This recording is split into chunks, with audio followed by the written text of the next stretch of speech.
المشاركة لهذه الحلقة العلمية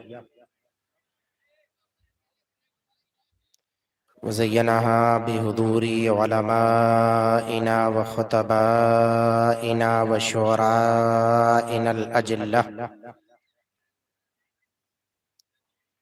والصلاة والسلام على سيدنا شفيعنا حبيبنا مولانا محمد المصطفى صلى الله عليه وسلم خير البرية،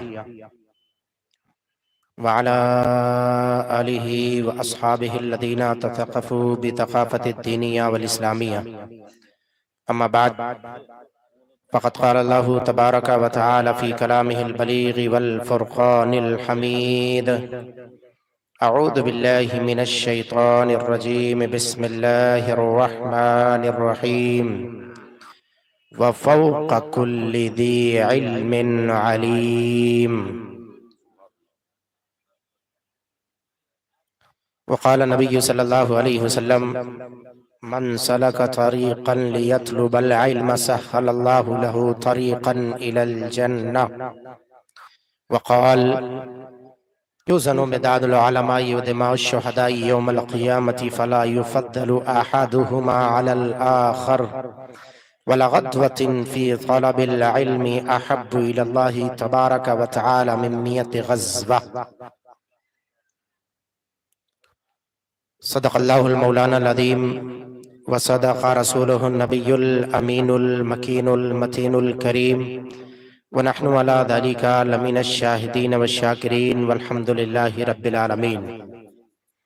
آئیے ہمارا سب سے پہلے مل کر اپنی غلامی کا ثبوت پیش کریں اپنے آقائے نامدار مدنی تاجدار دونوں عالم کے غمگسار حضور احمد مجتبی محمد مصطفیٰ صلی اللہ علیہ وسلم کی بارگاہ بکس پناہ میں درود و سلام کا ہدیہ نچھاور کریں۔ پڑھیے بلند آواز سے: اللہم صلی علی سیدنا شفیعنا حبیبنا مولانا محمد بارک وسلم۔ صلو علیہ صلاۃ و سلام علیک یا سیدی یا رسول اللہ، وسلم علیک یا سیدی یا حبیب اللہ، وسلم علیک یا سیدی یا نبی اللہ، صلی اللہ تعالی علیہ وآلہ وصحبہ وسلم۔ آپریٹر صاحب کس طرف ہیں؟ ادھر بیٹھے ہوئے ہیں۔ آپ بیس بالکل ختم کر دیجئے، 0 پہ کر دیجئے، اور آواز تھوڑی سی اپنے حساب سے بڑھا دیجئے۔ بیس بالکل 0 پہ کر دیجئے گا، بس آپ مجھے صرف سنبھال لیں، انشاءاللہ سرکار بغداد کے صدقے انشاءاللہ انہیں سنبھال لیں۔ ماشاءاللہ لائق مبارکباد ہیں آپ حضرات جو آج جشن عید میلاد النبی صلی اللہ علیہ وسلم بنام تاجدار بغداد کانفرنس میں شریک سعادت ہیں۔ لائق مبارکباد ہیں خصوصیت کے ساتھ دارالعلوم اہل سنت الجامعۃ القادریہ کے جملہ اساتذہ کرام، جملہ اراکین و طالبان علوم نبویہ، جن کی محنت و مشقت سے آپ تمامی حضرات اتنے بڑے کانفرنس میں شریک سعادت ہیں۔ میں میرے پاک پر پورے اطراف و جوانب کے دور و دراز سے چل کر موقر، معزز، محتشم علماء اہل سنت کی جلوہ گری ہے۔ مداحان مصطفیٰ صلی اللہ علیہ وسلم شریک سعادت ہیں۔ میں دعا کرتا ہوں پروردگار ہم سب کی حاضری کو قبول فرمائے، اور مولا تعالیٰ بالخصوص ہم پر سب پر سرکار بغداد کا صدقہ عطا فرمائے۔ آمین۔ بڑے ہی سکون و متانت سنجیدگی سے آپ تشریف رکھیں۔ بڑی بڑی شخصیتیں دور و دراز سے چل کر ہمارے اور آپ کے مابین تشریف فرما ہوئی ہیں۔ آپ کے اس جشن تاجدار بغداد کانفرنس میں ملک و ملت کے مائے ناز علماء کرام، خطباء اہل سنت اور بالخصوص پیران کرام کی تشریف آوری ہے، بے شک خصوصیت کے ساتھ شہزادہ حضور شعیب الاولیاء فضیلت العلام حضرت علامہ الحاج الشاہ غلام عبد القادر علوی سجادہ نشین خانقاہ فیض الرسول و ناظم اعلیٰ دارالعلوم اہل سنت فیض الرسول براؤ شریف، نبیر حضور شعیب الاولیاء شہزادہ حضور مفکر اسلام خطیب الہند فضیلت العلام حضرت علامہ آصف صاحب قبلہ علوی ازہری نائب سجادہ نشین خانقاہ فیض الرسول براؤ شریف، وہ بھی تشریف رکھتے ہیں۔ مرکز اہل سنت بریلی شریف سے تشریف فرما خطیب الہند فضیلت العلام حضرت علامہ احمد رضا صاحب قبلہ منظری، وہ بھی تشریف رکھتے ہیں۔ انشاءاللہ آپ تمامی حضرات سماعت کریں گے انشاءاللہ۔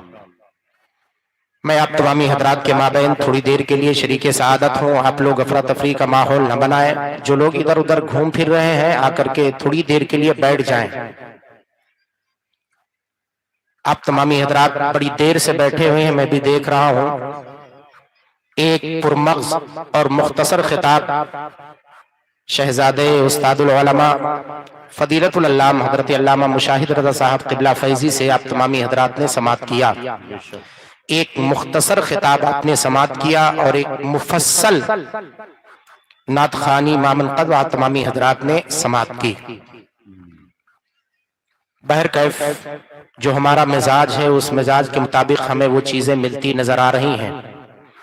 ہم اور آپ اگر وقت سے پہلے ہم نہ بدل پائے تو وقت ہمیں بدلنے کی اچھی ترکیب جانتا ہے۔ مولا تبارک و تعالی ہمیں اپنے وقت کو سمجھنے کی توفیق عطا فرمائے۔ آمین۔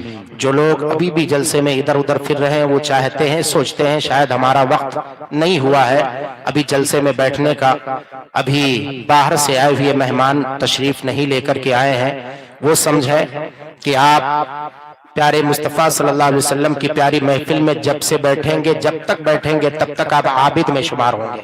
سبحان اللہ سبحان اللہ۔ یہ آپ مت دیکھیں کہ کون آ رہا ہے کون جا رہا ہے، بلکہ آقا کریم صلی اللہ تعالیٰ علیہ وسلم کی اس پیاری محفل میں آپ تشریف فرما ہو، انشاءاللہ آپ کو ابتدا سے انتہا تک ثواب ہی ثواب ملے گا۔ بے شک۔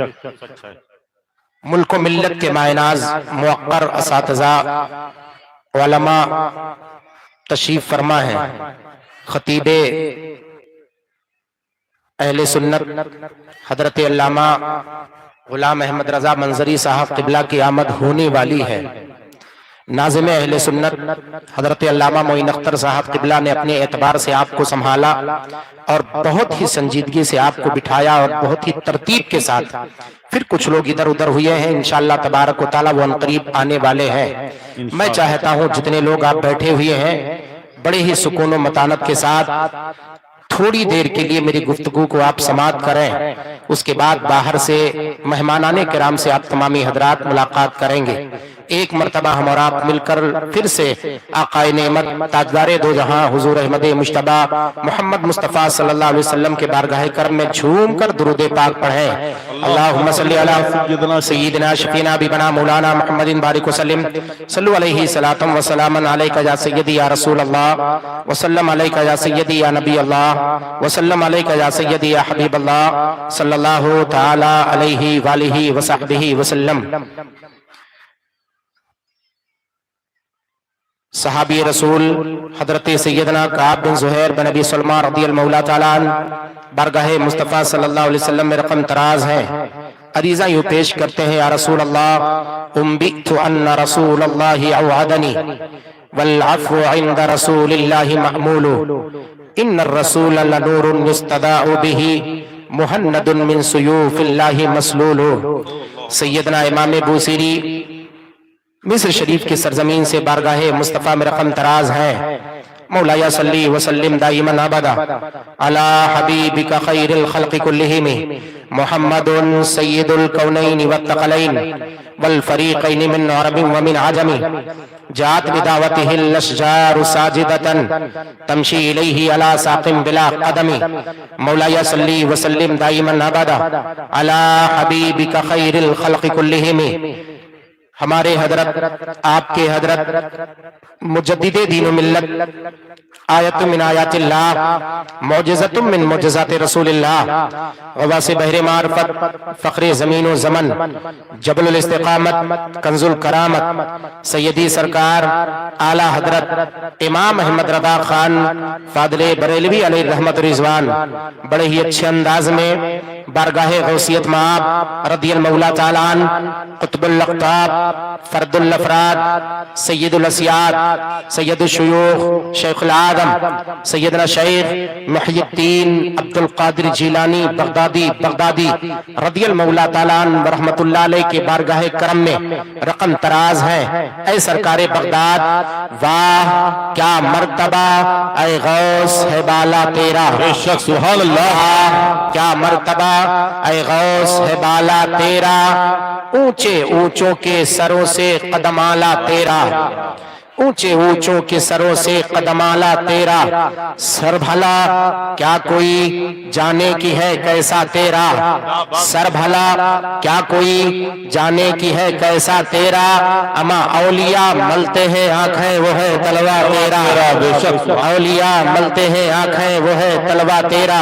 چونکہ یہ جشن تاجدار بغداد کانفرنس بھی ہے اور مدرسے کا نام بھی الجامعۃ القادریہ، سبحان اللہ، سبحان اللہ۔ تو مفہوم کے مطابق میں آپ تمامی حضرات کے سامنے کچھ چیزیں رکھنے کی کوشش کروں گا۔ گھبرائے نہیں، جو آیت کریمہ کی تلاوت کا شرف میں نے حاصل کیا ہے اور جس حدیث پاک کو میں نے آپ کے سامنے پیش کیا ہے انشاءاللہ اسی کے روح میں آپ تمامی حضرات کے سامنے معنی اور مفاہیم پیش ہوں گے۔ دیکھیں اعلیٰ حضرت سرکار فرماتے ہیں اے سیدنا سرکار بغداد کیا دبے جس پہ حمایت کا ہو پنجا تیرا، کیا دبے جس پہ حمایت کا ہو پنجا تیرا، شیر کو خطرے میں لاتا نہیں کتا تیرا، شیر کو۔ اور پھر فرماتے ہیں تجھ سے در سے سگ، اس سگ سے ہے مجھ کو نسبت۔ کیا بات رہی، بہت اتنے لوگ بیٹھے ہوئے ہیں سرکار بغداد کے بارگاہ کرم میں نذرانہ پیش کرنے کے خاطر اپنی محبتوں کا، لیکن میں آپ سے پوچھوں کہ آپ کی نسبت سرکار بغداد سے ہے کیسی؟ ہو سکتا ہے آپ میں سے کوئی کہے کہ آقا سرکار بغداد کے در کا میں غلام ہوں، کوئی کہے آقا غوث اعظم سرکار کا غلام ہوں، کوئی کہے میں ان کے در انور کا غلام ہوں۔ اپنے اپنے اعتبار سے لوگ اپنے نذرانے کو پیش کرتے ہیں۔ سیدی سرکار اعلیٰ حضرت کو یوں ہی اعلیٰ حضرت نہیں کہا جاتا ہے۔ اعلیٰ حضرت سرکار جب بارگاہ غوثیت مآب میں رقم ترازی حاصل کرتے ہیں تو آپ کا یہ انداز نہیں ہے، فرماتے احمد رضا کی یہ بساط نہیں، احمد رضا کے اندر اتنی جرأت و جسارت نہیں جو ڈائریکٹ سرکار بغداد کے بارگاہ کی طرف اپنی نسبت کو منسوب کرے۔ اعلیٰ حضرت سرکار فرماتے ہیں نہیں اے غوث پاک تجھ سے در سے سگ، اس سگ سے ہے مجھ کو نسبت، میری گردن میں ہے دور کا ڈورا۔ بے شک سبحان اللہ، سبحان اللہ۔ اے سرکار بغداد آپ کے ذات سے آپ کا در ہے اور آپ کے در سے آپ کے در کا کتا ہے، اور احمد رضا کو نسبت اس کتے سے ہے۔ تجھ سے در سے سگ، اس سگ سے ہے مجھ کو نسبت، میری گردن میں ہے دور کا ڈورا تیرا۔ اور پوچھا ہے سیدی سرکار اعلیٰ حضرت آخرکار اس پٹے کو پہننے کا مطلب اور مقصد کیا ہے؟ فرماتے ہیں اس نشانی کے جو سگ ہے نہیں مارے جاتے، اس نشانی کی جو سگ ہے نہیں مارے جاتے، حشر تک میرے گلے میں رہے پٹا تیرا، حشر تک میرے گلے میں رہے پٹا تیرا۔ حضرات جن مفاہیم سے آپ گزر رہے ہیں میں نے ایک قصیدہ بردہ کے اشعار کو میں نے آپ تمامی حضرات کے سامنے پیش کیا۔ جانتے ہیں یہ قصیدہ بردہ آخر کس قصیدے کو کہتے ہیں؟ علماء بیٹھے ہوئے ہیں، بڑے بڑے علماء اہل سنت عبقری شخصیتیں جلوہ بار ہیں، ایک کے بعد دیگر آپ تمامی حضرات اپنے ماتھے کی نگاہوں سے مشاہدہ کرتے جائیں اور دیکھتے چلیں مفہوم کو۔ آقا کریم صلی اللہ تعالیٰ علیہ وسلم کے بارگاہ کرم میں یہ قصیدہ مقبول ہے، تھوڑی سی جھلکی آپ لے لیں آپ کو پتہ چل جائے گا اس قصیدے کی برکتیں برکتیں کیا ہے، اس قصیدے کی عظمت کیا ہے، اس کا شرف کیا ہے۔ آقا کریم صلی اللہ علیہ وسلم کے بارگاہ کرم میں سیدنا امام بوصیری رضی اللہ تعالیٰ عنہ بستر مرض پر لیٹے ہوئے 12 سال سے فالج اٹیک ہوا ہے، بایا حصہ لنج ہو گیا ہے، بستر پر پڑے ہوئے اٹھ نہیں سکتے، چل نہیں سکتے ہیں۔ ایک وقت ایسا آیا، علماء یوں ہی نہیں بیان فرماتے ہیں، اس قصیدہ بردہ کا ایک شعر آپ کے لیے مطمئن نظر ہے، کسی مریض پر پڑھ کر ایک شعر سے دم کر دیا جائے تو انشاءاللہ وہ مریض شفا یاب ہو جائے گا۔ اس قصیدے کی اتنی برکتیں ہیں، اتنا معتبر یہ قصیدہ ہے۔ مولا صلی وسلم دائما ابدا علی حبیبک خیر الخلق کلہم هو الحبیب الذی ترجى شفاعته لكل حول من الاحوال مقتحم۔ ذرا دیکھتے چلے، سیدنا امام بوصیری رضی اللہ تعالیٰ عنہ 12 سال سے بستر مرض پر لیٹے ہوئے ہیں، پوری دنیا کے تمام ڈاکٹروں کو، تمام طبیبوں کو دکھا لیا، کہیں سے شفا یابی نہ ملی۔ 12 سال کا وقفہ گزر گیا، 12 سال کے بعد آپ نے تصورات میں اپنے قلم کو اٹھایا، اور اٹھانے کے بعد پیارے مصطفیٰ صلی اللہ علیہ وسلم کے بارگاہ کرم میں آپ رقم ترازی حاصل کرتے ہیں، عریضہ پیش کرتے ہیں کہ دنیا کے طبیبوں کو دیکھ لیا، اب بارگاہ مصطفیٰ میں آمنہ کے طبیب کے بارگاہ میں حاضری دیتے ہیں، اپنے تصورات کے قلم کو اٹھاتے ہیں، اور اٹھانے کے بعد شعر لکھنا شروع کرتے ہیں۔ امن تذکری جیدان بدی سلم مزجت دمعا جرى من مقلة بدم ام حبت الريح من تلقاء كلمة واومض البرق في الظلماء من ادم فما لعينيك ان قلت اكففا همتا وما لقلبك ان قلت استفق يهمي۔ پڑھتے جا رہے ہیں، پڑھتے جا رہے ہیں، وہ آنسو امام بوصیری کی آنکھوں سے گرتے جا رہے ہیں، رخسار مبارک پر وہ خدشات اور رخسار مبارک پر وہ آثار چھوڑتے جا رہے ہیں۔ ایک وقت ایسا امام بوصیری پر آیا ہے کہ ایک وقت ایسا آیا کہ ایک شعر پر پہنچے، فمبلغ العلم فیہ انہ بشر، یا رسول اللہ میرے علم کی انتہا یہاں تک ہے کہ آپ نوری بشر ہیں۔ اگلا شعر سمجھ میں نہیں آ رہا ہے، امام بوصیری اپنے تصورات میں قلم کو اٹھائے ہوئے ہیں۔ وہ وقت کا شاعر جسے دنیا اشعار الشعراء کہتی ہے، وہ وقت کا شاعر جسے دنیا استاد الشعراء کہتی ہے، وہ وقت کا شاعر اپنے قلم کو سنبھالے ہوئے ہے، لیکن قلم جواب دے گیا ہے، فکر کی آگے ہی جواب دے گئی ہے۔ بوصیری کو بات سمجھ میں نہیں آتی ہے کہ آگے لکھیں تو کیا لکھیں، آگے پڑھے تو کیا پڑھیں۔ اسی شسم تل میں تھے، آقا کریم کے یاد میں آنکھیں اشکبار ہے، ریش مبارک بھیگ گئی، دامن تر ہو گیا، اسی فکر میں تھے کہ آپ کو نیند کا خمار پیدا ہوا، اور عالم آغوش میں نیند میں آئے، جیسے ہی خواب میں آنا ہوا، مکے سے مدینے سے پیارے مصطفیٰ صلی اللہ علیہ وسلم کی تشریف آوری ہوئی، آقا تشریف لاتے ہیں اور مصر کے تحریک پر تشریف فرما ہوتے ہیں، اپنے غلاموں سے عریضہ پیش کرتے ہیں، اے میرے غلاموں آؤ، چلو بوصیری نے میری شان میں قصیدہ لکھا ہے۔ سبحان اللہ، سبحان اللہ، زندہ باد، زندہ باد، میری شان میں قصیدہ لکھا ہے۔ آقا کریم صلی اللہ علیہ وسلم کی آمد ہے، آقا کریم صلی اللہ علیہ وسلم تشریف لے کر کے آئے۔ 12 سال سے جسے دنیا کے ڈاکٹر نے شفا یابی نہ ملی، 12 سال سے کسی ڈاکٹر سے شفا یابی نہ ملی، وہ بندہ اپنے تصورات میں قلم کو اٹھاتا ہے اور پیارے مصطفیٰ کے بارگاہ کرم میں رقم ترازی حاصل کرتا ہے، نذران محبت پیش کرتا ہے۔ آقا کریم تشریف لے کر کے آتے ہیں، 12 سال سے جو بستر مرض پر لیٹے ہوا ہے، آقا کریم نے اشارہ فرمایا، بوصیری اٹھو، کہو کہنا کیا چاہتے ہو۔ ایک پیارے مصطفیٰ کا اشارہ ہوا، 12 سال سے جو تمام ڈاکٹر مل کر کے جس بندے کو شفا یابی نہ دے پائے، آقا کے ایک اشارے سے بوصیری اٹھتے ہوئے نظر آ رہے ہیں۔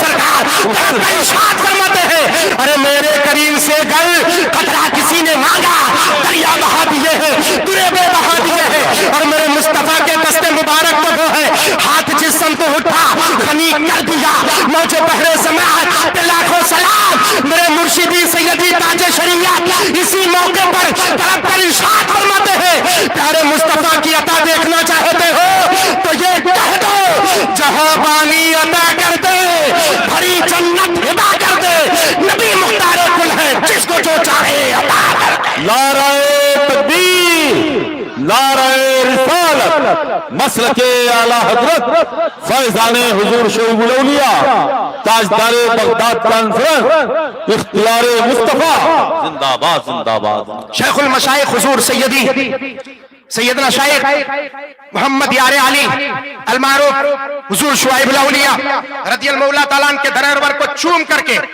آپ تمامی حضرات کے بارگاہ کرم میں خادم معین الدین اظہری شریک سعادت ہے، سمجھنے کی کوشش کیجئے گا۔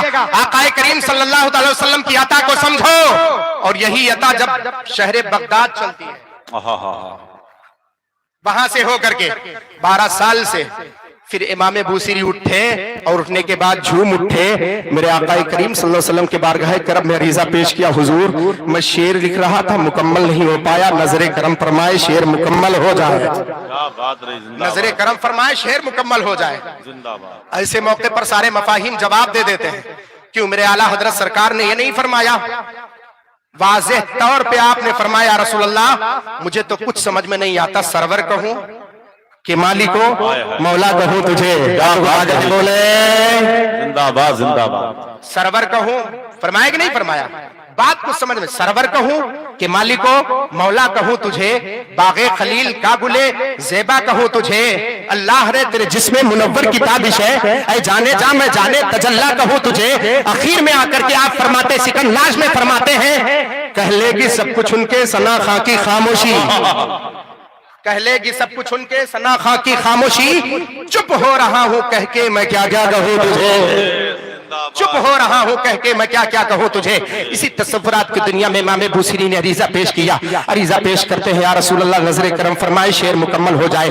میرے آقا نے فرمایا بوصیری جسنا تو نے لکھا ہے سنا، پڑھنا کیا چاہتا ہے پڑھتے رہے، بوصیری پڑھتے رہے، پڑھتے پڑھتے اسی شعر پر جا کر کے رک گئے، فمبلغ العلم فیہ انہ بشر، میرے علم کی انتہا یہاں تک ہے کہ آپ نوری بشر ہیں۔ تب میرے آقا کریم صلی اللہ علیہ وسلم فرماتے ہیں کچھ مت کہہ بوصیری، تجھے بات سمجھ میں کیا نہیں آتی ہے؟ کہا یا رسول اللہ حضرت آدم علیہ السلام سے لے کر کے انسانیت کی تاریخ میں نے آپ کے در انور تک سارے شہزادوں کو دیکھا ہے، سارے بچوں کو دیکھا ہے۔ اللہ نے وہ قوت شاید کسی کو عطا فرمائی ہو، اللہ نے وہ طاقت شاید کسی کو عطا فرمائی ہو۔ عرب کی دہلیز پر ایک شہزادہ میں نے دیکھا ہے جو کھڑا ہو زمین پر اور انگلی کا اشارہ کرے تو حکومت آسمانوں پر کرتا ہوا نظر آ جائے، انگلی کا اشارہ کرے تو حکومت آسمانوں پر ہو، حکومت آپ کی آسمانوں پر۔ میں آپ کے بارگاہ میں کون سا شعر کہوں، آخر کیسے الفاظ کا استعمال کروں؟ میرے زبانوں بیان میں وہ الفاظ نہیں ہے کہ میں آپ کے بارگاہ کرم میں ان الفاظ کو پیش کروں۔ کہا تو نے کہا کیا ہے؟ کہا فمبلغ العلم فیہ انہ بشر، پھر فرمایا میرے آقا کریم صلی اللہ علیہ وسلم نے آگے بات کچھ سمجھ میں نہیں آتی ہے تو بوصیری اتنا کہہ دے کہ اللہ تبارک و تعالیٰ نے جتنی چیزوں کو پیدا فرمایا ہے سب میں سب سے افضل و اعلیٰ میرے مصطفیٰ کی ذات پاک ہے۔ زندہ باد زندہ باد، سبحان اللہ سبحان اللہ سبحان اللہ سبحان اللہ۔